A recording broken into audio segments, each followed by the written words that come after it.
নারী টি-20 বিশ্বকাপ খেলতে আজ বাংলাদেশ অলরেডি সংযুক্ত আরব আমিরাতে গিয়েছে এবং আজ বাংলাদেশ যাওয়ার মাধ্যমে বাংলাদেশের স্কোয়াডে কে কে গেছে বা আগের দল থেকে কারা কারা বাদ পড়েছে এশিয়া কাপের দল থেকে তা হয়তো আপনারা জানেন না। তাই এক কথায় এই ভিডিওটা হচ্ছে টি-20 বিশ্বকাপে বাংলাদেশের স্কোয়াড বা একাদশ বা বাংলাদেশের যে 15 সদস্যের স্কোয়াড সেই স্কোয়াডে কারা কারা আছে দেখে নেব এবং কারা নতুন মুখ এবং কে বাদ পড়েছে কে নতুন এই স্কোয়াডে দলে ফিরেছেন সব কিছুই দেখব। তাহলে দেরি না করে চ্যানেলটি সাবস্ক্রাইব করে ফেলতে পারেন। তাহলে দেখে আসি বাংলাদেশের স্কোয়াডে আছে অধিনায়ক নিগার সুলতানা জ্যোতি, আছে নাইদা আক্তার, মুর্শিদা খাতুন, স্বর্ণা আক্তার, ঋতুমণি, আছে সুবাহানা মুস্তারি, আছে রাবেয়া খান, আছে সুলতানা খাতুন, আছে ফাহিমা খাতুন, মারুফা আক্তার পেসার, আছে জাহানারা আলম অলরাউন্ডার, আছে দিলারা আক্তার, তাজ নেহার, আছে সাথী রানী, আছে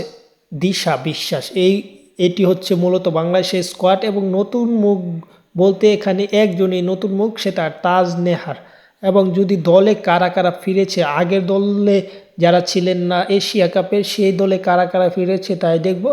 সেখানে আছে সুবাহানা মুস্তারি, আছে ফাহিমা খাতুন, সাথী রানী এবং দিশা বিশ্বাস। এবং আমরা এখন দেখে নিব কারা কারা দল থেকে এশিয়া কাপের দল থেকে বাদ পড়েছে। সেখানে হচ্ছেন রুমানা আহমেদ, আছে রুবাইয়া হায়দার, শরীফা খাতুন, ইসমা তানজিম, আছে সাবিকুন নাহার। সব মিলিয়ে এই 4-5 জন বাদ পড়েছে এবং নতুন 5 জন যুক্ত হয়েছে, যেখানে দলে ফিরেছে 4 জন, নতুন মুখ 1 জন, বাকি এর যে 10 জন সেই 10 জন আগের স্কোয়াডে ছিল। যাই হোক, খেলার আপডেট পেতে চ্যানেলটি সাবস্ক্রাইব করে রাখুন।